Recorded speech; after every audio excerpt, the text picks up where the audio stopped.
માગતા હોય મને, યદિ દાસ્યસી અભિમતાન વરાન મે વરદોત્તમ. 35મો શ્લોક.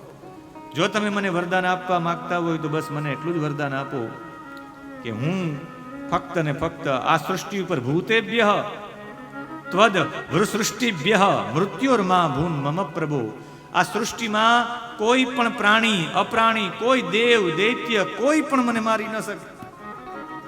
અરે ન અંતર ન બહિર ન દીવા ન નક્તમ, મને રાત્રે નહીં, દિવસે નહીં, અંદર નહીં, બહાર નહીં, કોઈ પણ આયુધથી મને કોઈ મારી ન શકે. ન ભૂમો ન અંબરે ન મૃત્યુર ન નરે ન મૃગેરપી. અને પેલા એવું માંગ્યું કે બ્રહ્માજી તમારા બનાવેલી કોઈ સૃષ્ટિથી, સૃષ્ટિભ્ય કોઈ સૃષ્ટિથી મને મારું મૃત્યુ. બ્રહ્માજી કે તથાસ્તુ. પછી આને વિચાર આવ્યો કે સૃષ્ટિથી મારી ન શકાય, એને કાઉન્સમાં લખ્યું ઘરની અંદર નહીં, ઘરની બહાર નહીં, રાત્રે નહીં, દિવસે નહીં, કોઈ પ્રાણીથી નહીં, કોઈ મનુષ્યથી નહીં, આકાશમાં નહીં, ધરતી ઉપર નહીં, કોઈ પણ આયુધથી નહીં. આવું માગી લીધા, એવા 2 વચનો માગી લીધા. અમને કહ્યું તથાસ્તુ. અને જેવું તથાસ્તુ કહ્યું પછી તો વરદાન મળી ગયું. પછી પહેલું કાર્ય એણે એ કર્યું કે સૌથી પ્રથમ તો મારા રાષ્ટ્રની અંદર ભગવાનનું નામ બંધ કરી દો. કોઈએ નારાયણનું નામ નહીં લેવું. બધાને નારાયણના નામથી બધાને બંધ કરી દે. જ્યારે એ સાધના કરવા માટે ગયા ત્યારે એમના પત્ની કયાધુને એ ગર્ભવતી હતા અને ઇન્દ્ર એનું હરણ કરીને લઈ ગયા. અને જેવા જ ઇન્દ્ર હરણ કરીને લઈ ગયા કે ક્યાંક ઇન્દ્રાસન ન માગી લઈ, ત્યારે સમજાયું કે આ ઇન્દ્રાસન નથી માગવાના, આ તો બીજું કંઈકમાં. નારદજીએ એમને ત્યાંથી લઈ આવી ઇન્દ્ર પાસેથી, અને ઇન્દ્ર પાસે લઈને પોતાના આશ્રમમાં રહી ને હાથમાં કરતાલ વગાડતા વગાડતા નારાયણ નારાયણ બોલતા હતા. ત્યારે ગર્ભમાં રહેલા બાળકે ઉપદેશ તો ગ્રહણ ન કર્યો, પણ એક શબ્દ યાદ રહી ગયો એને, નારાયણ નારાયણ. બાળકો જેટલા વર્ગમાં ન શીખે એટલા ગર્ભમાં શીખી જાય. અને ગર્ભમાં શીખી લીધું એટલે નારાયણ શબ્દ બહુ.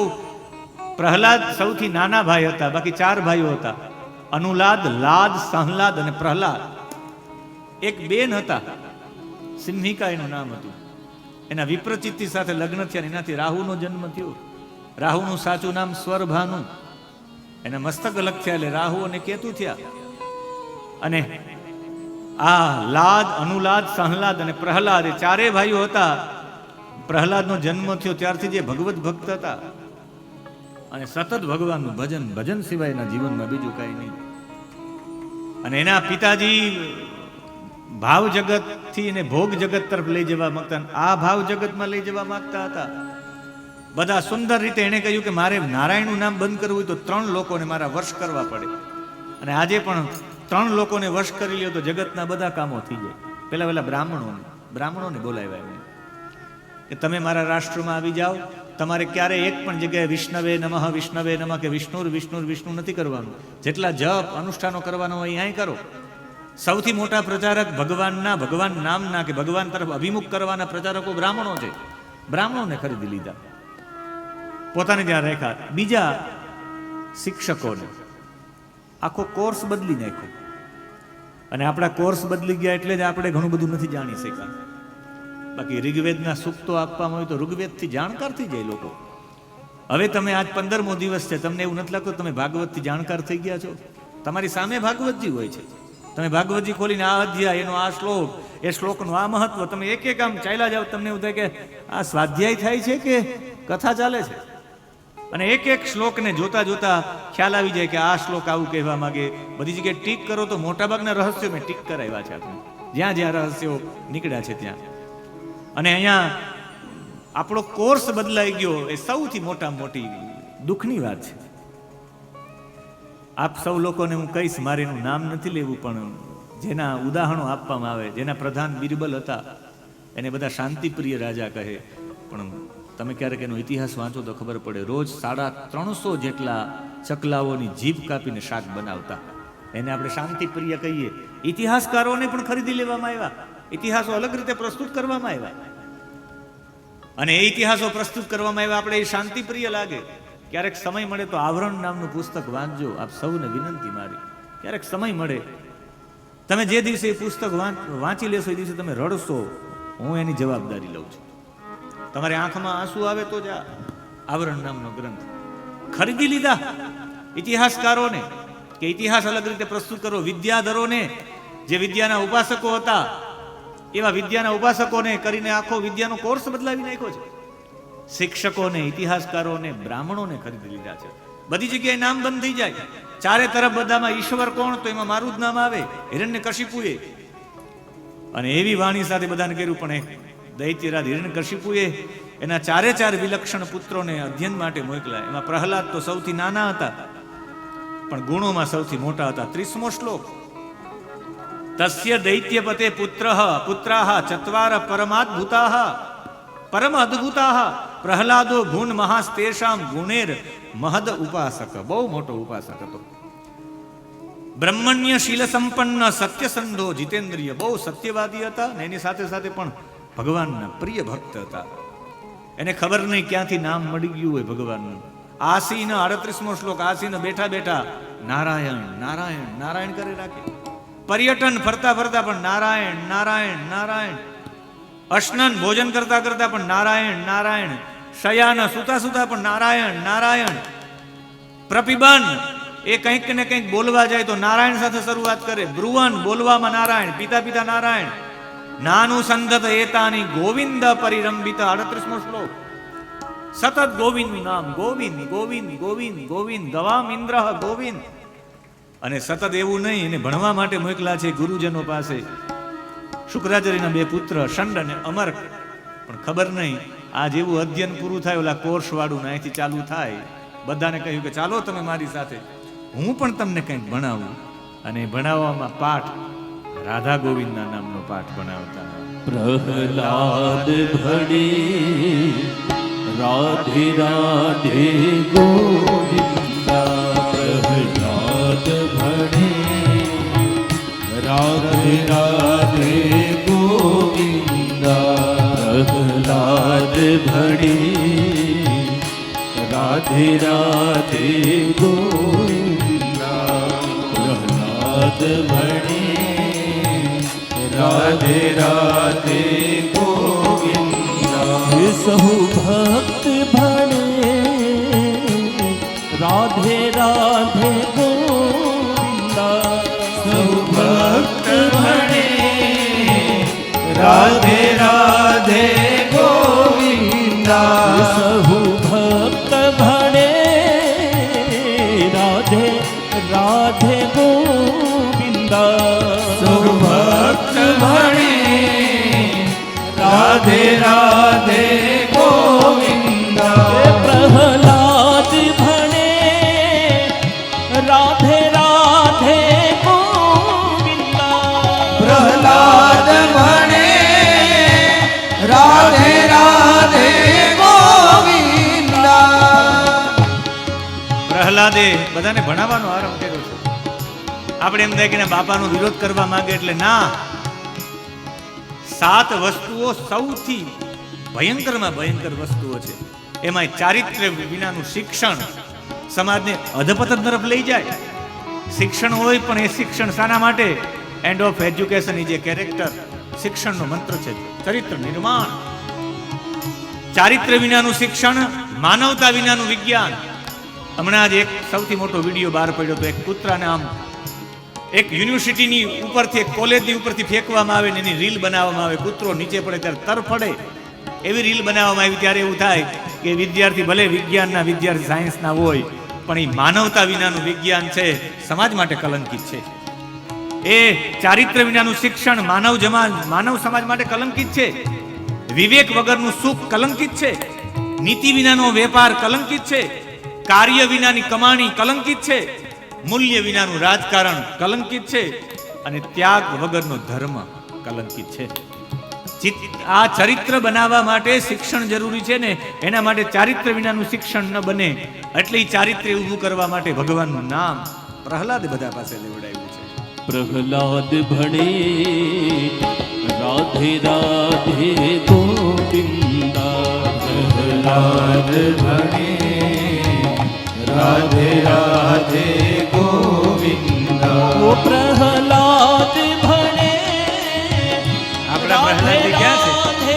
ગોવિંદા. પ્રહલાદ ભણે રાધે રાધે ગોવિંદા. સતત ભગવાનનું ભજન કરાવ્યું બધા પાસે. ગુરુજનો પૂછે કે તને ભાઈ આ કોણ શીખવાડે છે? અમે તો કંઈક શીખવાડતા નથી. પાંચમા અધ્યાયનો 7મા અધ્યાયના 7મા સ્કંદના 5મા અધ્યાયનો 14મો શ્લોક. યથા બ્રાહ્મત્યયો બ્રહ્મન સ્વયં આકર્ષ સન્નિધો. જેમ ચુંબક લોહી લોખંડને ખેંચે છે, મને ખબર નહીં, ભગવાન મને ખેંચે છે, મને બોલાવે છે ભગવાન. બીજા બાળકોની બુદ્ધિ પણ આ રીતે બગડી જશે. બધા વિચાર કરવા માંડ્યા. જહાસ બુદ્ધિર બાલા નામ વિદ્યતે પરબુદ્ધિ બિયા, તો બીજાને પણ બગાડશે. આપણે એના પિતાજીને જાણ કરવી પડે. શંડ અને અમર્ક બંને લોકોએ જાણ કરી કે તમારો દીકરો બધાને બગાડે છે. પ્રહલાદજીને સમજાવો, કોઈ કહ્યું કે સામ દામ દંડ ભેદથી સમજાવો. ઘણા ડરાવ્યા, બધાએ સમજાવ્યા, દંડ આપવાનો વિચાર્યું. તોય પ્રહલાદજી જેવું અધ્યયન પૂરું થાય ને વિદ્યાર્થી બધા આવે તો હાથમાં કરતાલ લઈને બધાને કહ્યું કે આવી જાઓ તમે પણ મારી સાથે. અને ભગવાનના નામનું કીર્તનનો આરંભ થાય. પ્રહલાદ ભણે રાધે રાધે ગોવિંદા. પ્રહલાદ ભણે રાધે રાધે ગોવિંદા. સહુ ભક્ત ભણે રાધે રાધે ગોવિંદા. સહુ ભક્ત ભણે રાધે રાધે ગોવિંદા. સહુ ભક્ત ભણે રાધે રાધે ગોવિંદા. સહુ ભક્ત ભણે રાધે રાધે ગોવિંદા. પ્રહલાદ ભણે રાધે રાધે ગોવિંદા. પ્રહલાદ ભણે રાધે રાધે ગોવિંદા. બોલો રાધે રાધે ગોવિંદા. રાધે રાધે ગોવિંદા. રાધે રાધે ગોવિંદા. રાધે રાધે ગોવિંદા. શ્યામા શ્યામા ગોવિંદા. શ્યામા શ્યામા ગોવિંદા. શ્યામા શ્યામા ગોવિંદા. શ્યામા શ્યામા ગોવિંદા. પ્રહલાદ ભણે રાધે રાધે ગોવિંદા. પ્રહલાદ ભણે રાધે રાધે ગોવિંદા. અને જેવો જ આરંભ થયો છે એને રોકવાનો પ્રયત્ન કર્યો છે. કોઈથી ના રોકાણા. ત્યારે એક દિવસ હિરણ્યકશિપુએ બોલાવ્યા છે. કશિપીનો મતલબ થાય પથારી. જે પથારીમાં સૂતા સૂતા રાત્રે પણ હિરણ્યના ધનના વિચાર કરે હિરણ્યકશિપુ. પૂજ્ય દાદાજી એવું કહેતા કે કશિપુ ઉપરથી ઓશિકુ શબ્દ આવ્યો છે. એવો વિચાર કરવાવાળો, સતત ધનના વિચાર કરવા વાળો. એને પ્રહલાદજીને બોલાવ્યા, ખોડામાં બેસાડીને કહ્યું કે તારા ગુરુજીએ તને શું ભણાવ્યું છે? અને ત્યારે પ્રહલાદજીના મુખમાંથી નવધા ભક્તિ નીકળી છે, જેનો આપણે આગળ વર્ણન કરી ગયા. નવધા ભક્તિનું શ્રવણમ કીર્તનમ સ્મરણમ પાદસેવનમ અર્ચનમ વંદનમ દાસ્યમ સખ્યમ અને આત્મનિવેદનમ. હું આનો વિસ્તાર નહીં કરું, કારણ કે આના ઉપર આપણે અડધો કલાક ચર્ચા કરી ગયા છે. તમે ભગવાન વિષ્ણુની કથા, ગીતો, ભજનો સાંભળે રાખો તો એ શ્રવણ કરતા કરતા પણ ભગવાન પ્રત્યેની આસક્તિ થઈ જાય. ભગવાનમાં આસક્તિ, એનું નામ જ છે ભક્તિ. ઈશ્વરે પરાનું રક્તિ ભક્તિ. ભગવાનનું કીર્તન કરો તો એ ભગવાનમાં થઈ જાય. એનું સ્મરણ કરો, પાદ સેવનમ કરો. અહીંયા પણ કીર્તનનો આરંભ કર્યો છે. બધાને કહ્યું તમે પણ મારી સાથે જોડાવ. આમણે કહ્યું કે આ સાર વિનાનું શિક્ષણ કોણ આપે છે? 26મો શ્લોક. અસારમ ગ્રાહિતો બાલો મામ અનાદૃત્ય દુર્મતે. કોઈ વિષ્ણુના ગણો છુપાઈ ગયા લાગે, આ બાળકને આવું ભણાવે છે. ત્યારે પ્રહલાદ કે નાના પિતાજી, એવું કાંઈ નથી. ખરેખર તો તમે બધા જે ચર્ચા કરો છો એ ભગવાન વિનાની ચર્ચા છે. એ તો હાફા ખાંડવા જેવું છે. ભગવાનથી વિશેષ કંઈ આ જગતમાં છે જ નહીં, એવું કહ્યું. ત્યારે પણ એની સામે જ પ્રહલાદે નારાયણના નામનો ઉદ્બોધન કરી નાખ્યું. પ્રહલાદ ભણે રાધે રાધે ગોવિંદા. પ્રહલાદ ભણે રાધે રાધે ગોવિંદા. એક જ ઈશ્વર શ્રી નારાયણ. એક જ ઈશ્વર શ્રી નારાયણ. એક જ ઈશ્વર શ્રી નારાયણ. એક જ ઈશ્વર શ્રી નારાયણ. પ્રેમે બોલો સૌ શ્રી નારાયણ.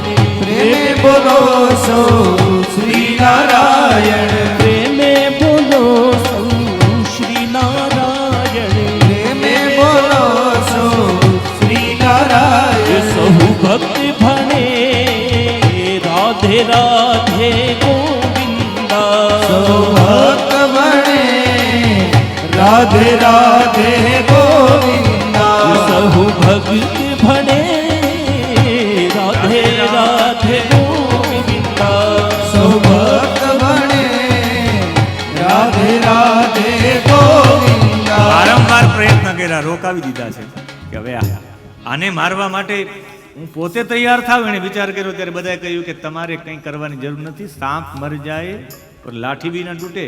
દિગ્ગજેહી, મોટા મોટા હાથીને મોકલવામાં આવ્યા અને હાથીને દારૂ પીવડાવવામાં આવ્યો. મદોન્મત થઈને જ્યાંથી પ્રહલાદ નીકળતા હતા એ શેરીમાં મોકલવામાં આવ્યા.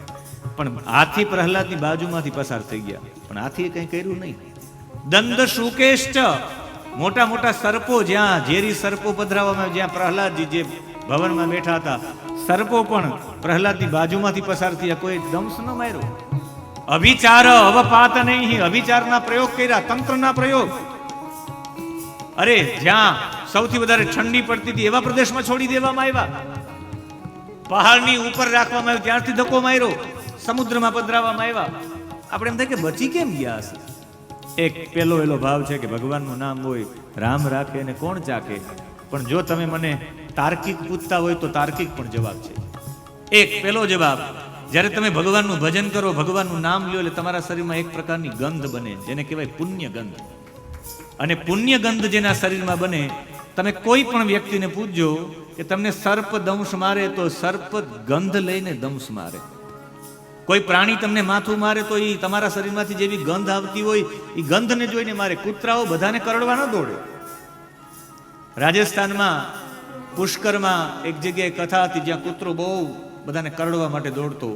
અમારા અનિલ ગુરુજી કાશીથી કે મહાદેવભાઈ કૂતરો ભસશે નહીં કે આપણે જાશું?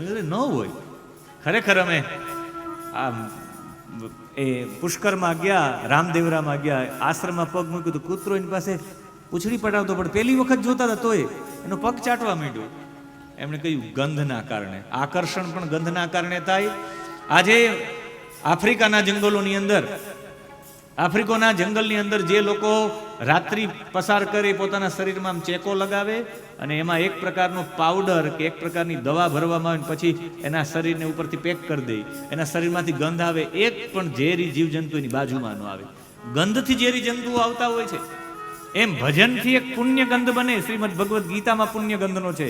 એ પુણ્ય ગંધથી કોઈ પણ પશુઓ તમારી પાસે ન આવે. એટલે મોટા મોટા મહાપુરુષો પાસે સિંહ ને વાઘ ને સાના મના થઈને બેસી જાય.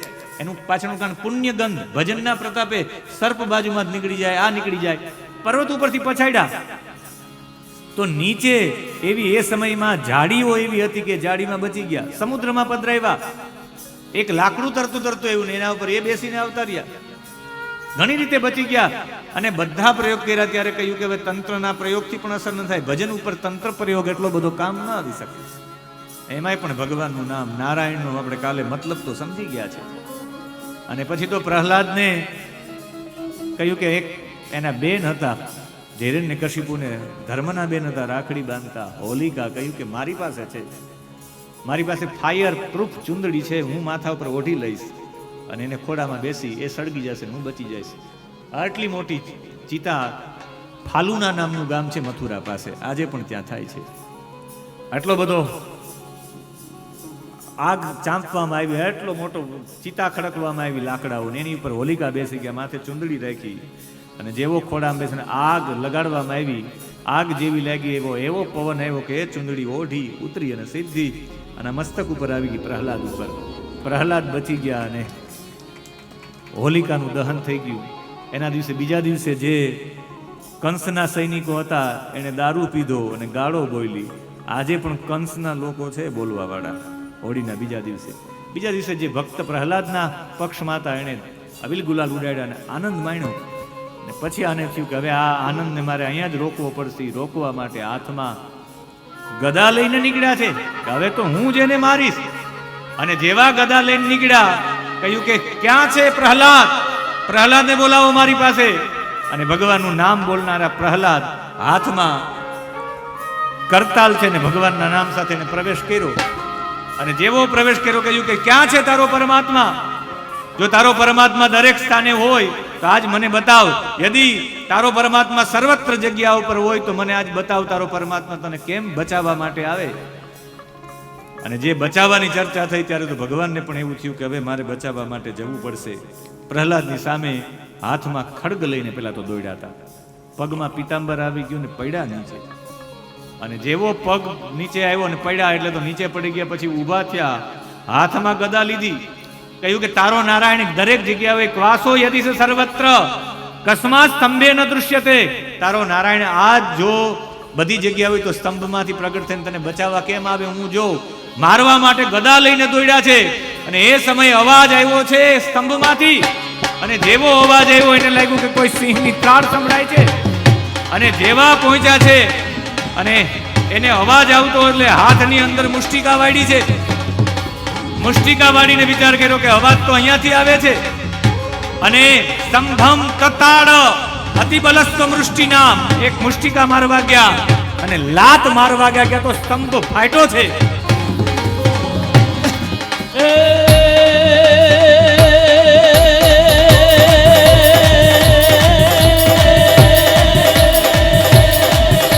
वैशाख शुक्ल 14 विशाल रवि होत अस्त संध्या हिता. वैशाख शुक्ल 14 विशाल रवि होत अस्त संध्या हिताल. प्रहलाद तरी करुणा पुकार भैनाथ हम तत्वनि दरार थर हर कांड कुंदिंदे हल हल कुंडर्य सोते कष्टम कवट मनमति जिरे त्रिका का असुरे.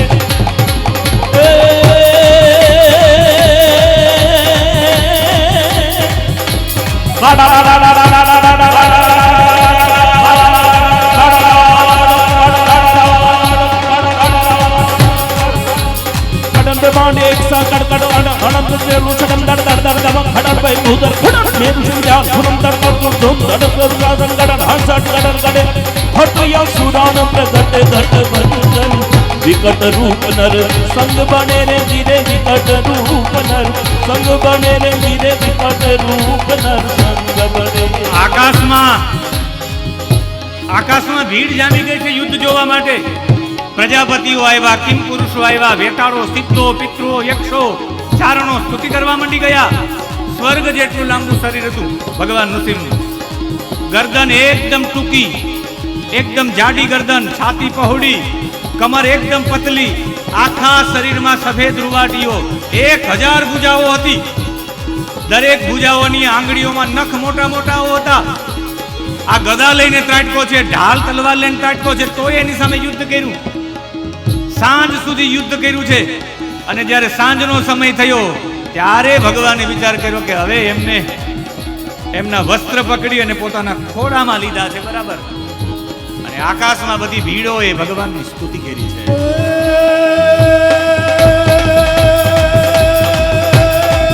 वैशाख शुद्ध 14 तिथि वैशाख शुद्ध 14 तिथि ये दीन संध्या नो हंदो पुकार तो प्रहलाद प्रभु मने साथ दुख बहु आप तो वारे चढ़ो तमे विठला आ धर्म ने उबारवा कही बाण આગળ ગયો અને સ્તંભને તો બેટવા કઈ બાત ભીડી સ્તંભને જાનાત ગડ ગડ ગડ થયો રૂજી ધરા આકાશને ચમકાર વીજ તણો થયો દર્શી પ્રગટિયા સ્તંભથી જયકાર દેવો એક પ્રભુ ભક્તોને ઉગારવા અવતાર પૃથ્વી પર ધરો અવતાર પૃથ્વી પર ધરો ભગવાન ગતિ ગહન ગહન કરહન ભગવાન ગતિ ગહન ગહર કનહન ભવ રમન સમાન ત્રય ત્રાપરમ ધર ધરન ધરન જવ જરન છન છન મન ગુચરન રમ ભવન પ્રકા તન મન ધન ધન તન વ્યાપ નયન ત્રણ રામ રમાપતિ હૃદય લીએ ગણહડ રજ ગડડ હલક ભર હડડ ખંભ થડડ નર સિંહ થિયે ધીર ખંભ થડડ નર સિંહ થિયે. જ્યારે ભગવાન નૃસિંહનું ત્યારે સ્વરૂપ જોવા માટે ગયા 8મા અધ્યાયનો 21મો શ્લોક. કરાલ દ્રમષ્ટ્રમ, એની દાઢો હતી કરાલમ, એકદમ વિકરાળ હતી. કરવાલ ચંચલ, તલવાર જેવી ચંચળ, એકદમ ચમકતી. ક્ષુરાંત જીહ્વમ, છરાની ધાર જેવી જીહવા હતી. ભ્રુકુટી મુખ ઉલ્બણમ, અને એની ભ્રુકુટી એટલે એનું મોઢું અને એના ત્રાંસા ભવાઓ ત્રાંસા થઈ ગયા. દાઢ વિકરાળ, તલવાર જેવી ધાર જેવી જીભ લાંબી, ત્રાંસા ભવા, મોઢું ડરામણું, કાન ઉઠેલા, ફૂલેલું નાક અને મુખ પણ એકદમ વિકરાળ થઈ ગયું.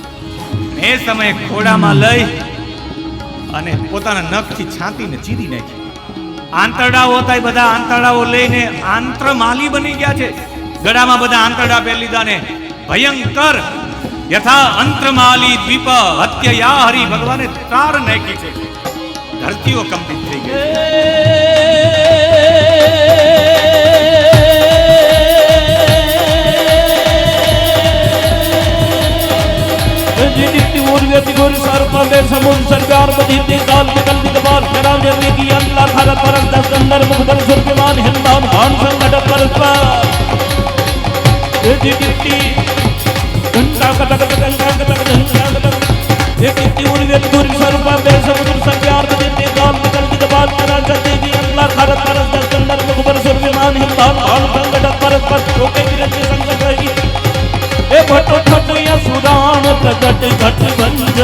વિકટ રૂપ નર સંગ બને રે ધીરે, વિકટ રૂપ નર સંગ બને રે ધીરે, વિકટ રૂપ નર સંગ બને. કટ કટ ઘાટ કટાક કટાક નટ નિકતા કટ કટ ઘાટ કટાક કટાક નટ નિકતા ઘટ ઘટ ઘટ ઘટ સૂર ડરમ ત્રણત્રય કર ચરમ વિકટ નખત્રોરત ધર અધનિ સિતર ભૂમિ ધરમ. સોયકાક સ્વામી નરસિંહ, સોયકાક સ્વામી નરસિંહ કટ છબી કરજ જાહિ નભ ફૂટ ગયે ગડહાડ ત્રજ ગડાડ હલક ભરા હડ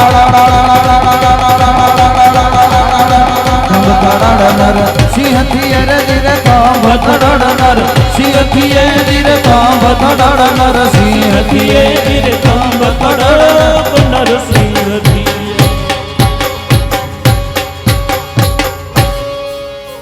યથા અંત્રમાલી દ્વીપ હત્યયા હરિહી, ભગવાને છાતી ચીર નાખીને જે આંત્રમાલી બની ગયા. ભગવાને આંતરડા ગળામાં દાણ કરી લીધા. હૃદયને પણ દૂર ફેંકી દીધું કે જેના દીકરા એટલું ભજન કર્યું એના બાપના હૃદયમાં ક્યાંક તો નામ હશે જ. અને જેવા જ નીચે પડી ગયા પછી તો બધા જેટલા દેવી દેવતાઓ હતા, બ્રહ્માજીએ, ઇન્દ્રએ, રુદ્રએ, ઋષિઓએ, પિતૃઓએ, સિદ્ધોએ, વિદ્યાધરોએ બધાએ સ્તુતિ કરી છે. ચારણોએ, યક્ષોએ, વેતાલિકોએ, કિમપુરુષોએ, કિન્નરોએ, વિષ્ણુ પાર્ષદોએ કે ભગવાન શાંત થાવ, પણ ભગવાન શાંત ન થયા. કદાચ મને એવું લાગે કોઈએ પૂછ્યું હશે કે ભગવાને શાંત ન થયા એનું કારણ શું? કારણ કે આટલા બધા ભક્ત ઉપર જ્યારે સંકટો પડે ત્યારે ભગવાનને સૌથી મોટું દુઃખ થાય. ભગવાન સત્યનારાયણ ભગવાનની કથાની અંદર જ્યારે પોતે સાધુ નામનો વાણીઓ ભગવાનનું વ્રત ન કરે તો એટલો બધો દુઃખી ભગવાન એને ન કરે. પણ એ જ 5મા અધ્યાયમાં તુંગધ્વજ નામના રાજા ઓલા ગોવાળિયાઓનું અપમાન કરે તો ભગવાન તત્કાલ એને પરચો આપે છે. ભગવાનને ભક્તો એટલા બધા વાલા છે.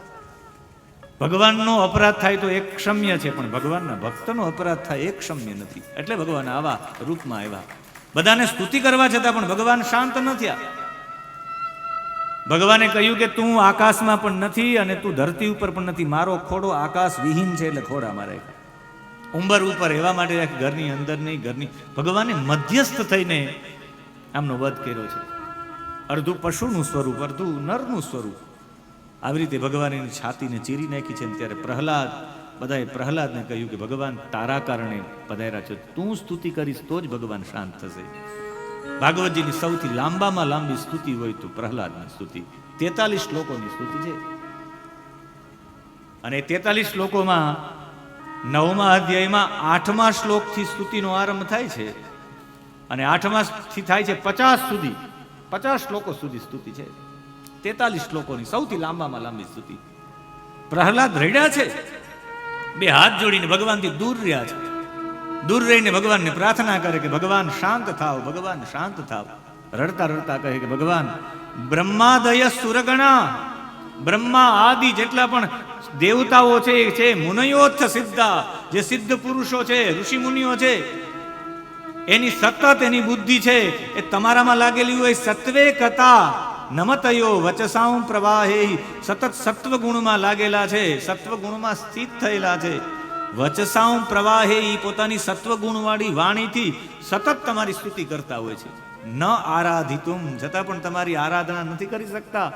ન પિપ્રુહુ, તમને પ્રસન્ન નથી કરી શકતા. તો તોષ્ટુમ અરહતિ સમે હરે હે ઉગ્ર જાતે, હું ઉગ્ર જાતિમાં ઉત્પન્ન થયેલો, હું તો રાક્ષસ કુળમાં ઉત્પન્ન, જે સત્વ ગુણમાં ઉત્પન્ન થયેલા બ્રહ્માદિ દેવતાઓ તમને રાજી નથી કરી શકતા, તો મારા જેવો તમને શું રાજી કરી શકે ભગવાન? તમને ભક્તિ અત્યંત પ્રિય છે. આપે ક્રોધ કર્યો છે, અસુરને મારવા માટે ક્રોધ કર્યો છે. હવે તો એ અસુર મરાઈ ગયો છે. મને કોઈએ પૂછ્યું કે તે બાપને મારી અને ભગવાનને સહકાર આપ્યો, તું રાજી થયો ભગવાનને મારવામાં? તો હું એટલું કહી શકું કે આ મારો એક જન્મનો બાપ છે, મારો જન્મો જન્મનો બાપ તો મારો શ્રી હરિ છે. કદાચ આ મારા શરીરનો બાપ હશે, મારા આત્માનો બાપ તો આ છે.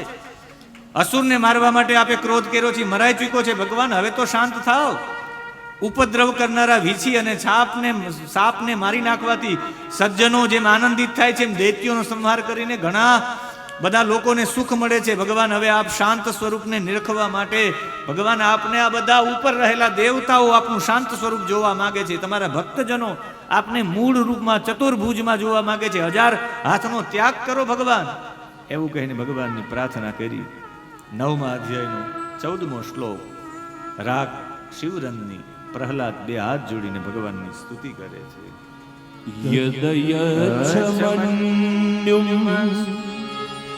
સુરસ્તઃ સ્ત્વયા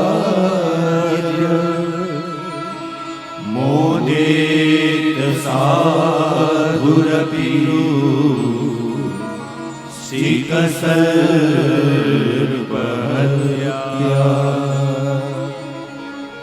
લોકાસ્તનિવૃત્તિમિતા પ્રતિયન્તિ સર્વે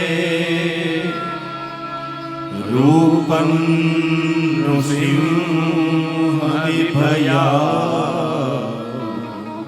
યજના સ્મરન્તિ. તદ યચ્છ મન્યુમ અસુરશ્ચ હતઃ ત્વયા આદ્ય મોદેત સાધુરપી વૃશ્ચિક સર્પ હત્યા. જેમ વૃશ્ચિક સર્પની હત્યા કરીને સાધુ અપી મોદેત, જેવી રીતે સજ્જનોને આનંદ કરવા માટે સજ્જનો એને મરવાથી સજ્જનો પણ સુખી અને આનંદ થાય છે કે આ ઝેર દેવા વાળા હતા, એમ મારો પિતા બધાને ઝેર દેનારો હતો. અને મન્યુમ, તો તમારો ક્રોધ ભગવાન હવે યચ્છ, તમે છોડી દો. હવે તમે મૂળ રૂપમાં આવી જાઓ, અમે તમે મૂળ રૂપમાં જોવા માંગીએ છીએ. અને ભગવાન આ જગતમાં સૌથી મોટી તો પ્રાપ્તિ એ છે કે તમારું આશ્રય મળે ભગવાન.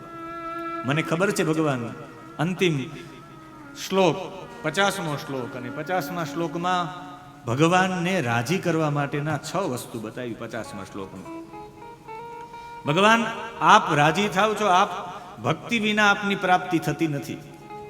ભક્તિમ જન પરમહંસ ગતો લભેત, તમે ભગવાનની પ્રાપ્તિ કરવી હોય તો ભક્તિથી થઈ શકે, અને એ ભક્તિની પ્રાપ્તિ કરવી હોય તો સેવાથી થઈ શકે. સેવાના 6 અંગ તમારા જીવનમાં આવે તો ભક્તિ પ્રાપ્ત થાય, ભક્તિથી ભગવાન પ્રાપ્ત થાય. શું એવું કરીએ કે આપણા જીવનમાં ભગવાન પ્રત્યેનો પ્રેમ પ્રાપ્ત થાય, ભક્તિ પ્રાપ્ત થાય? એના માટેના 6 અંગ બતાવ્યા છે. તત્તે અર્હતમ નમસ્તુતિ કર્મ પૂજા કર્મ સ્મૃતિશ્ચરણયો શ્રવણમ કથાયામ. પહેલો વહેલો છે નમસ્કાર. ભગવાન પ્રત્યે ભાવ નમસ્કારથી જ થાય. આપણે પગે લાગવામાં આમ કરવા માંડ્યા ને એટલે આપણા બધાની ભગવાન પ્રત્યેનો ભાવ નથી થતો. એક વખત ભગવાનને દંડવત પ્રણામ કરો, ભગવાનમાં ભાવ થાય. કાં પંચાંગ પ્રણામ કરો, ભગવાનમાં ભાવ થાય. તમારે કટ્ટરતા લઈ આવવી હોય તો પંચાંગ પ્રણામ કરવા પડે. પ્રણામની પદ્ધતિ છે કે ભગવાન પ્રત્યે ભાવ જ નથી થતો. મારે યાદ કરવા પડશે અતુલ કૃષ્ણ ભારદ્વાજજી, એમના ગુરુજી વિજય કૌશલ મહારાજજી. પૂજ્ય મોરારી બાપુને કોઈએ પૂછ્યું હતું કે આખી વિશ્વ તમારી રામાયણ સાંભળે, તમે કોને રામાયણમાં પસંદ કરો? પૂજ્ય મોરારી બાપુના શબ્દો હતા વિજય કૌશલ મહારાજજીના. આ વિજય કૌશલ મહારાજજી રાષ્ટ્રીય સ્વયંસેવક સંઘના 20 વર્ષ સુધી જિલ્લા પ્રચાર કર્યા. અને પછી ક્યાંય પણ વિજય કૌશલ મહારાજજી જાય, એ છે અતુલ કૃષ્ણ ભારદ્વાજી જાય તો ભગવાનના જેટલા પણ વિગ્રહ હોય ત્યાં દંડવત પ્રણામ જ કરે, સુઈ જ જાય, આમ ત્રાસા થઈને ભગવાનમાં સુઈ જ જાય. જેટલા મંદિરમાં 25 મૂર્તિ હોય, આપણે જ્યાંથી પોથીજીની પધરામણી કરી ત્યાં 10 મૂર્તિઓ, 10 મૂર્તિના વિગ્રહને દંડવત કરે. એના સાથે મંદિરમાં જાય તો આપણે થાકી જાય. મેં કીધું આ દંડવત કેમ? કે ભગવાન પ્રત્યેનો ભાવ ઊભો કરવા માટે સૌથી મોટું સાધન છે. ભગવાનમાં ભાવ ઊભો કરવો, દંડવત કરો, પંચાંગ પ્રણામ કરો. એટલે જ આપણે પુષ્ટિ સંપ્રદાયમાં અને સ્વામિનારાયણ સંપ્રદાયમાં દંડવતની પરંપરા છે. એટલે એના પ્રત્યે એની સાથે જોડાયેલો તો એકદમ અખંડ જોડાયેલા છે. દંડવત, ભગવાન પ્રત્યેનો ભાવ કોઈ દી વિચલિત ન થાય. અમુક ધર્મમાં 5 વખત એના પરમાત્માની બંદગી કરવામાં આવે, એમાંય પંચાંગ પ્રણામ, પગ વાળીને માથું નમાવવામાં આવે, એટલે એની દ્રઢતા છે. અને આપણે આમાં રહી ગયા, એમાં દ્રઢતા હોય ગઈ આપણી. પહેલા વહેલા નમસ્કાર, એનાથી ભગવાન પ્રત્યે ભાવ ઉત્પન્ન થાય. બીજું છે સ્તુતિ. સ્તુતિ અને પ્રાર્થનામાં એ ફરક. પ્રાર્થનામાં માંગણી હોય, ભલે સાર્વજનિક માટે પણ માંગણી. પ્રયત્નનો અર્થ્યતે ઇતિ પ્રાર્થના, એમાં થોડોક અર્થ છુપાયેલો હોય. પણ સ્તુતિનું મતલબ છે સ્તુતિ ગુણાનું કથનમ, ભગવાનના ગુણાનુવાદ જ હોય. શ્રી કૃષ્ણ ગોવિંદ હરે મુરારે હે નાથ નારાયણ વાસુદેવ, એ સ્તુતિ છે. જેમાં ભગવાનના સૌથી વધારે નામ આવે, ભગવાનના ગુણોની પ્રશંસા આવે, એને સ્તુતિ કહેવાય. ભગવાનના ગુણો ગાતા ગાતા તમારી અંદર ભગવાન જેવા ગુણો આવી જાય. તમારી કોઈ પ્રશંસા કરે તમે રાજી થાવ તો ભગવાનના પણ તમે ગુણાનુવાદ ગાઓ તો ભગવાન રાજી થાય. ભગવાનમાં પ્રેમ પ્રાપ્ત કરવા માટે, ભક્તિ પ્રાપ્ત કરવા માટે બીજું છે સ્તુતિ. ત્રીજું છે કર્મ. અને કર્મ માટે એવું છે તમે કર્મોનું સમર્પણ કરો. મેં આપણે એક દિવસ આગલી વાત કરી હતી કે તમારે સાક્ષી ભાવ ઊભો કરવો હોય તો રોજ સાંજે જે કંઈ કરેલું છે ભગવાનને બધું સમર્પિત કરી દેવું. સવારમાં જાગો એટલે રાત્રિનું બધું સમર્પિત કરી દેવું. ભગવાનને તમારા જીવનના કર્મો સમર્પિત કરતા શીખી જાઓ એટલે ભગવાન પ્રત્યેનો ભાવ ઊભો થઈ જાય. એના પછી આવે છે પૂજા. ભગવાનની પૂજાની અંદર જેટલા ઉપચારો છે, સારામાં સારા ઉપચારો. મને કોઈ કહ્યું કે ભગવાનને અત્તરથી સ્નાન કરાવવાનું કારણ શું? મેં કીધું અત્તરની તમે પૂછો તો ખરા. રાજસ્થાનમાં એક સવાઈ માધોપુર નામનું ગામ છે રાજસ્થાનમાં. ત્યાં મોટા ભાગના અત્તર વેચવા વાળા લગભગ સવાઈ માધાપુરના જ હોય છે. એટલું અત્તર આજે પણ એટલું અત્તર વેચવા એ આવે તો 40,000 નું થાય. એટલું અત્તર પુષ્પમાંથી નીકળે, આમ એ લગાવી દેવામાં આવે અત્તર, પછી કેટલા સમય સુધી એની સુગંધ જાય જ નહીં. અને જે કેમિકલ વાળું બને એ તો એની ગંધ તો આમ તીવ્ર હોય, પણ આની મંદ ગંધ હોય, તમને આનંદ જ આવે રાખે. અત્યારે 40,000 નું એટલું મળતું હોય તો પહેલાના સમયમાં કેટલું મોંઘું મળતું હશે. એટલે રાજા રજવાડાઓ જ વાપરતા હોય, બીજા કોઈ વાપરતા નહીં. એવું અમૂલ્યમાં અમૂલ્ય અત્તર છે. મારા માટે નહીં પ્રભુ તારા માટે છે. ભગવાન પ્રત્યેનો ઓટોમેટિક ભાવ થઈ જાય. સારામાં સારી સામગ્રી તમે ભગવાનને અર્પણ કરતા જાઓ, એ પૂજા છે. એમાં ભગવાન પ્રત્યેનો ભાવ જાગે. અને ભગવાનના સ્મૃતિ ચરણયો હો, વારંવાર તમારા ચરણનું સ્મૃતિ, તમારા ચરણોનું વારંવાર ચિંતન. અને ભગવાનનું ચરણ છે એ બીજું કોઈ નથી. ભગવાનનું ચરણ છે એ સદગ્રંથો છે. સદગ્રંથોનું ચિંતન તમે કરી રાખો તો ભગવાનમાં પ્રેમ થઈ જાય. આ છેલ્લા 15 દિવસ થયા ભગવાનમાં પ્રેમ નથી થઈ ગયો આપણે, એનું ચિંતન કરતા કરતા સ્વાભાવિક. અને છેલ્લું છે તમારી લીલાઓનું શ્રવણ. ભગવાનની કથાઓ સાંભળો એટલે ભગવાનમાં અનન્ય પ્રીતિ થઈ જાય. ભગવાન આ 6 વસ્તુ કરવાથી, આ 6 પ્રકારની સેવા કરવાથી તમારામાં ભાવ જાગે, એ ભક્તિ થાય. ને ભક્તિને આધીન થઈને તમે મળો એટલે ભગવાન આપના ચરણોમાં મારી વિનંતી છે આપ શાંત થાવ. અને 2 હાથ જોડીને જ્યારે એની પાસે ગયા ત્યારે ભગવાન એને ખોડામાં બેસાડી લીધો. ભગવાને પ્રહલાદને 43 શ્લોકની સ્તુતિ પછી ખોડામાં બેસાડીને ચાટવા માંડ્યા, જેમ કોઈ એના બાળકને ચાટતું હોય એમ. અને પછી પ્રહલાદના મસ્તક ઉપર હાથ મૂક્યો. હાથ મૂકીને કહ્યું કે જા, હું તને આશીર્વાદ આપું છું. કામાનામ હૃદય સંરોહમ ભવતસ્તુ વૃણેવરમ. તારી અંદર કામનાનો એક પણ બીજ ઉત્પન્ન નહીં થાય. તારી અંદર કામનાઓ જ ઊભી નહીં થાય. અને પછી કહ્યું કે માગ તારે જે જોઈતું હોય ત્યારે. ત્યારે આ પહેલો એવો ભક્ત નીકળ્યો, એને કહ્યું કે નસભૃત્ય સવે વણિક, જો હું તમારી પાસે માગી લઈ તો હું વાણીઓ કહેવાય, વેપારી કહેવાઈશ. હું તો તમારો સેવક છું. મેં ભક્તિ કે આ તમારું ભજન કંઈ માગવા માટે થોડું કર્યું છે. ભગવાને કહ્યું કે જો તું નહીં માગી ને હું તને આપીશ નહીં તો મારી ભગવત્તા સિદ્ધ નહીં થાય. હું તો આપવા માટે જ આવ્યું, તું માગ જ. આમણે કહ્યું કે ના ના. ભગવાને એનાથી આગળ કહ્યું કે જ્યાં હું કહું કે તને જ્યારે પણ આ તું ગાદી સંભાળ, ભગવાને ગાદી ઉપર બેસાડી દીધું કે ના ના ના પ્રભુ, મારે ગાદી નહીં, મારે તો ભજન જ કરવું. ભગવાન કે આ મારી ગાદી નથી, મારી પ્રસાદી છે, તું બેસ અહીંયા. અને ત્યારે તું મારી ગાદી ઉપર બેસ, આ મારી પ્રસાદીમાં તને ક્યારેક એવું થાય કે હું કેવકમાં ફસાઈ જઈશ, ત્યારે તને એક રસ્તો બતાવું છું. અને આ રસ્તો બીજો કંઈ નથી, તારે સતત મારી કથા સાંભળતી રહેવી. અને તું કથા સાંભળતો રહી તો તારે સમજવાનું, આ શ્લોક છે 7મો શ્લોક 10મા અધ્યાયનો, કામાનામ હૃદય સંવરોહમ ભવતસ્તુ વૃણેવરમ. તને ક્યારેય કામનાના બીજ ઉત્પન્ન નહીં થાય, ક્યારેય તને ફસાવાનો વિચાર આવે કે હું ફસાઈ જઈશ, ત્યારે તારે મારી કથા સાંભળતી રહેવી. અને તું મારી કથા સાંભળી તો આ કથા સૌથી મોટું સાધન છે. અને કથા સાંભળવાથી શું થશે? ભગવાને એનો જવાબ આપ્યો છે કે તું ક્યારેય આ સૃષ્ટિના કોઈ કર્મમાં નહીં ફસાય. કથા મદિયા, આ મારી જે કથા છે, જૂષમાણ પ્રિયાસ્ત્વમ. અને આ મારી કથા છે તને મોટા ભાગના બધામાંથી બહાર લઈ આવવા વાળી હશે. 12મો શ્લોક, કથા મદિયા જૂષમાણ પ્રિયાસ્ત્વમ મા વેશ્ય મામ આત્મની સંતમ એકમ. સમસ્ત પ્રાણીઓમાં હું બિરાજું છું અને મારી કથા સાંભળતો રહીશ તો તું આ બધા કોઈમાં ફસાઈશ નહીં. છતાં પણ કહ્યું કે હજી તું માગ. આપણે કહ્યું કે હું માગીશ નહીં, છતાં પણ કહ્યું કે કંઈક માગ, મારી મારી ભગવત્તા સિદ્ધ નહીં. ભગવાનની આંખોમાં આંસુ આવી ગયા. ત્યારે આ ભક્તે કહ્યું કે ભગવાન હવે આપવા માગતો હોય તો બસ એટલું જ આપો કે મારા પિતાજીએ તમારો ખૂબ વિરોધ કર્યો છે. અને પુમાન નરક ત્રાયતે ઇતિ પુત્ર, પુ નામના નરકમાંથી તારે એને પુત્ર કહેવાય. તો મારી એટલી જ આપને વિનંતી છે કે મારા પિતાની અધોગતિ ન થાય. ત્યારે કહ્યું કે ભગવાને વરદાન આપ્યું 18મા શ્લોકમાં, ત્રિસપ્તભિ પિતા પૂત પિતૃભિ સહતે નગઃ. તાએ એટલું ભજન કર્યું ને ભજન કરનારો એની 3 પેઢી તો તરી ગઈ. તારી આગલી 3 પેઢી તો તરી જ ગઈ. તારા પિતાજીથી લઈ, તારા દાદાથી લઈને 3 પેઢી કરી ગઈ. તારી આગળની 7 પેઢી પણ, એમાં હું કોઈને મારવા નહીં આવું, તારવા જ આવીશ. જ્યાં ભજન થાય એની બધી પેઢીઓ તરી જાય છે. અને એવું કહી અને આશીર્વાદ આપ્યા ને ભગવાને કહ્યું કે આ મારી ગાદી તારે સંભાળવાની છે. ભગવાન એને ગાદી ઉપર બેસાડી નીકળી ગયા છે. અને પછી તો પ્રહલાદે હજારો વર્ષ સુધી શાસન કર્યું છે. કેવું શાસન કર્યું છે? એના માટે માનવ ધર્મ, વર્ણ ધર્મ, સ્ત્રી ધર્મનું ચર્ચા છે 11મા અધ્યાયમાં. બ્રાહ્મણોએ કેવી વૃત્તિ કરવી જોઈએ, ધર્મના 30 લક્ષણો શાસ્ત્રોમાં જે કહ્યા છે એ 30 લક્ષણો ભાગવતજીમાં આપવામાં આવ્યા છે.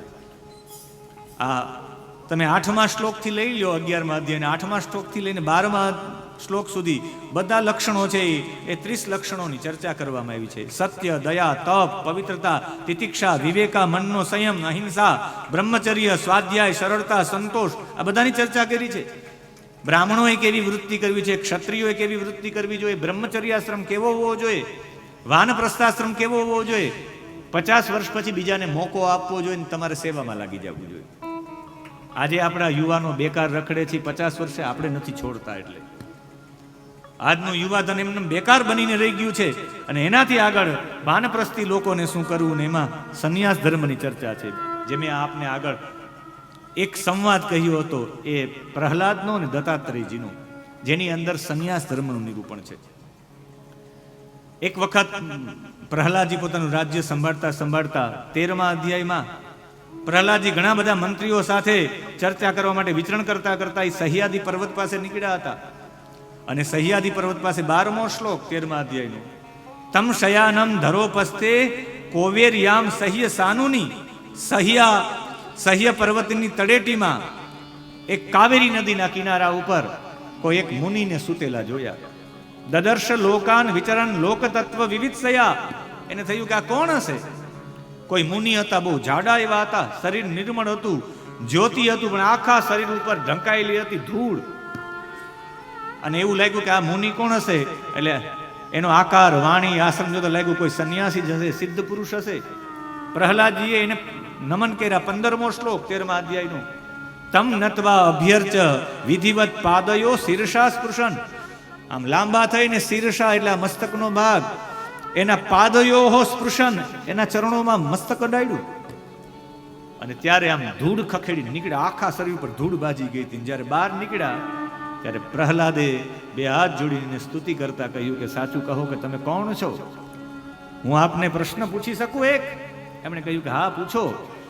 કે મેં એવું સાંભળ્યું છે 17મો શ્લોક, નતે શયાનસ્ય નિર ઉદ્યમસ્ય, તમે સૂતા છો, તમારા પર ધૂળ બાજી ગઈ છે, એનો મતલબ છે તમે એક પણ પ્રકારનો ઉદ્યમ, એક પણ પ્રકારનો પરિશ્રમ નથી કર્યો, ત્યારે ધૂળ બાજી ગઈ હોય. તમે જો પ્રયત્ન ન કરો, તમે પુરુષાર્થ ન કરો, તમે ઉદ્યોગ ન કરો, મહેનત ન કરો તો ધન ક્યાંથી આવે? બ્રહ્મણ અર્થો યત એવ ભોગ, જો અર્થ ન આવે તો ભોગ ક્યાંથી આવે? જમવાનું ક્યાંથી આવે? અને જમવાનું ન આવે તો આ શરીર આવું કેમ છે? અભોગીનો અયમ તવ વિપ્રદેહ, તમારો આ દેહ હુષ્ટપુષ્ટ છે તો આ તમારું શરીર હુષ્ટપુષ્ટ કેમ થયું? અને એનો જવાબ નારદજી કહે છે કે હે યુધિષ્ઠિર, એનો જવાબ 26 શ્લોકોમાં આવ્યો. દત્તાત્રેયજી હતા. કાલે આપણે દત્તમ અહમ, હું મારા શરીરનું દાન તમને આપી દઉં છું, એટલે આત્રેયના પુત્ર દત્તાત્રેયજી થયા. જે આપણે કાલે બહુ વિશદ ચર્ચા કરી દત્તાત્રેયજીની, જેના 3 મુખ છે. એ 3 મુખ, એક ચંદ્રમા છે, એ વંશ વધારવા માટે બ્રહ્માજીથી ચંદ્રમા જન્મા, વંશ વધારવા માટે બ્રહ્મા સર્જનનું કામ કરે છે. દત્તાત્રેયજીએ બધાને પોષણ આપ્યું, અલર્કને પોષણ આપ્યું, એની સાથે સાથે પ્રહલાદને પોષણ આપ્યું. પહેલા અધ્યાય, પહેલા સ્કંદના 3જા અધ્યાયનો 11મો શ્લોક, અલર્કાય પ્રહલાદાય, પ્રહલાદને અલર્કને બોધ આપવા માટે, આત્મજ્ઞાન આપવા માટે પધાર્યા હતા. એ આત્મજ્ઞાન કયું? આ 7મા સ્કંદનું. બ્રાહ્મણ ઉવાચ, બ્રાહ્મણના રૂપમાં હતા. અને દત્તાત્રેયજીએ એને 20મા શ્લોકથી લઈ અને એમને 45 શ્લોક સુધી 26 શ્લોકોમાં ઉપદેશ આપ્યો. અને આ ઉપદેશ એટલો બધો જબરદસ્ત ઉપદેશ છે. પેલા કહ્યું કે દૈત્યરાજ, શ્રેષ્ઠ પુરુષોનું તમે સન્માન કર્યું એ શ્રેષ્ઠ છે. દત્તાત્રેયજી કહે આ શરીર છે, એ શરીર આમ હુષ્ટપુષ્ટ, તમે કોઈ પણ તપસ્વી વ્યક્તિને જોજો, જે સાધક વ્યક્તિ હોય, સાધક વ્યક્તિનું શરીર ક્યારેય નબળું નહીં હોય. બાપા સીતારામને જોઈ લ્યો, મોટી ફાંદવાળા આમ શરીર. તમે અખંડાનંદજીને જોઈ લ્યો, કોઈને પણ જો, એનું શરીર. તૃષ્ણા એક એવી વસ્તુ છે, એ ભોગવવા છતાં પણ તમારું શરીર હૃષ્ટ કરી દે. અને આત્માનું સુખ છે માણસને મજબૂત કરી દે. કેવો મજબૂત કરી દે? એના માટે કે તમારે એવું બનવું હોય તો કેવું બનવું પડે? એના માટે રાગ ભૈરવ અને 13મા અધ્યાયનો 42મો શ્લોક દત્તાત્રેયજીનો ઉપદેશ છે કે તમારે આવું જીવન જીવવું હોય તમારે શું કરવું પડે? તમારે નિંદાથી પર થઈ જવું પડે, તમારે પ્રશંસાથી પર થઈ જવું પડે. માણસ નિંદા સાંભળે, પ્રશંસા સાંભળે, એ વિચાર કરતા કરતા જ માણસ તૃષ્ણા, એને ઈચ્છાઓ જાગવા માંડે, એનાથી શરીર દુબળું થાય. જે નિંદાઓથી અને સ્તુતિથી પર થઈ જાય એ આત્મસુખનો અનુભવ કરે, ને આત્મસુખના અનુભવથી શરીર હૃષ્ટપુષ્ટ બને, જમવાથી નહીં. નાહં નિંદે ન ચ સ્તોમી સ્વભાવ વિષમં જનમ. નાહં નિંદે ન ચ સ્તોમી સ્વભાવ વિષમં જનમ. નાહં નિંદે ન ચ સ્તોમી સ્વભાવ વિષમં જનમ. નાહં નિંદે ન ચ સ્તોમી સ્વભાવ વિષમં જનમ. એતેષાં શ્રેયાશાસે એતેષાં શ્રેયાશાસે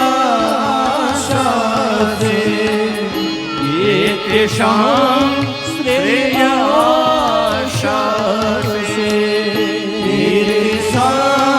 શ્રેયાશાસે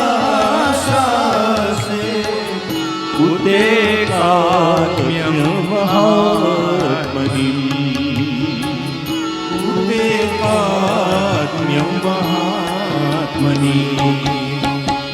નાહં નિંદે ન ચ સ્તોમી સ્વભાવ વિષમં જનમ. નાહં નિંદે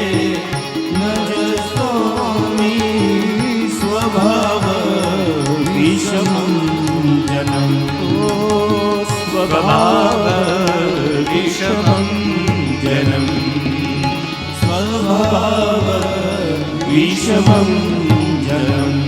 સ્વભાવ વિષમમ જનમ. તમારે નિંદા અને સ્તુતિથી પર રહેવું હોય તો શું કરવું પડે?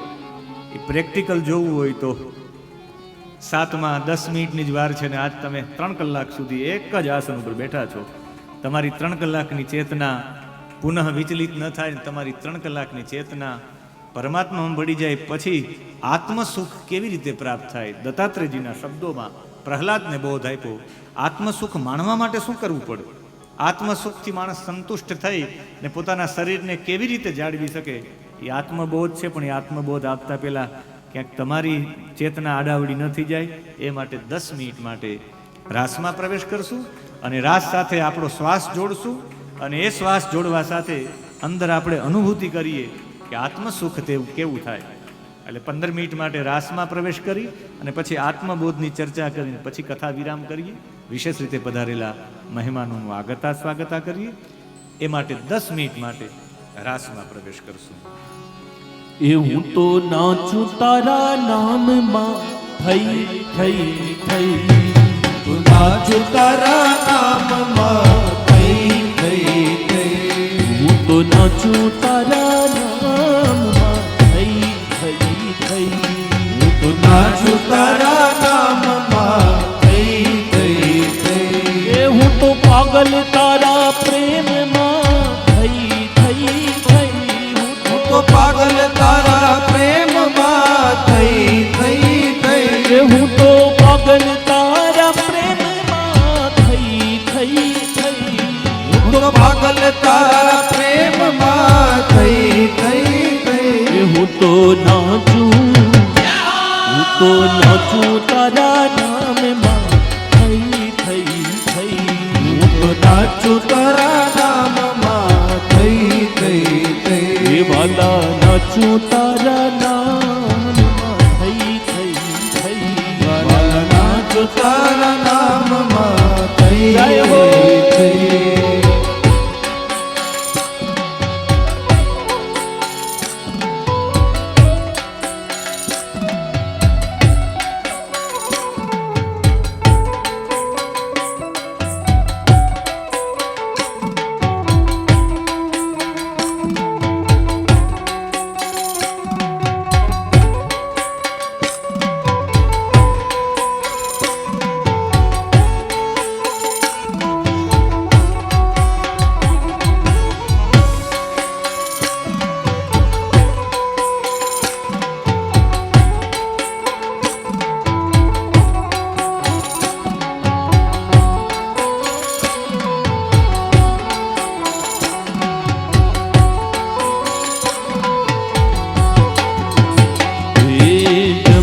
જળ ભરવા ગઈ ત્યાં બેડલું ભૂલી ગઈ. ના જળ ભરવા ગઈ ત્યાં બેડલું ભૂલી ગઈ. એ હું તો જમુના જળ ભરવા ગઈ ત્યાં બેડલું ભૂલી ગઈ. તો જમના જળ ભરવા ગઈ ત્યાં બેડલું ભૂલી ગઈ. ઓહો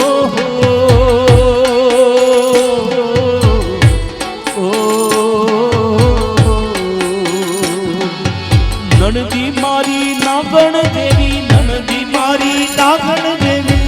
નણદી મારી નાગણ જેવી. નણદી મારી નાગણ જેવી. જીભા જોડી થઈ રે હું તો નાચું. હું તો નાચું તારા નામમાં થઈ થઈ થઈ. હું તો નાચું તારા નામમાં થઈ થઈ થઈ. એ હું તો પાગલ તારા પ્રેમમાં થઈ થઈ થઈ. હું તો પાગલ તારા પ્રેમમાં થઈ જય હો.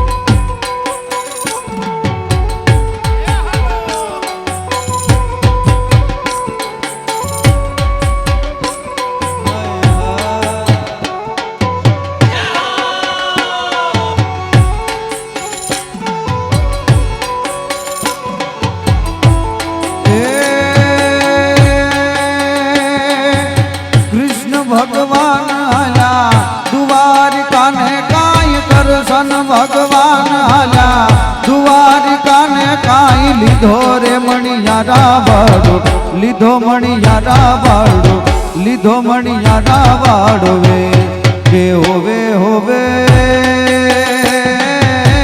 વારિલ્યા દિયો મણિયારા, કે હું તો તને વારુલ્યા દિયો મણિયારા. કૃષ્ણ ભગવાન હાલ્યા દ્વારિકામાં, કૃષ્ણ ભગવાન હાલ્યા દ્વારિકામાં, લીધો મણિયારા વાળો રે, કે હોવે હોવે લીધો મણિયારા વાળો રે, કે હું તો તને વારી જાઉં રે મણિયારા, કે હું તો તને વારી જાઉં રે મણિયારા.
આશરો એક તમારો, શું અપરાધ થયો છે અમારો, આશરો એક તમારો, એ માં, એ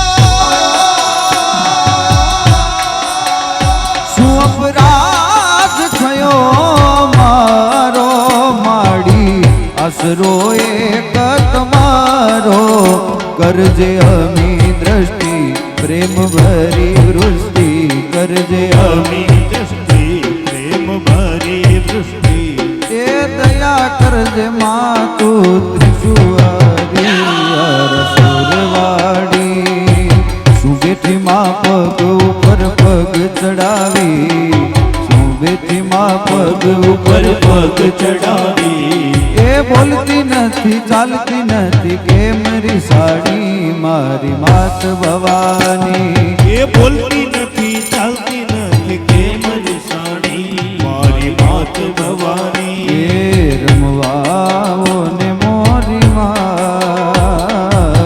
વાવો ને મોરી માં.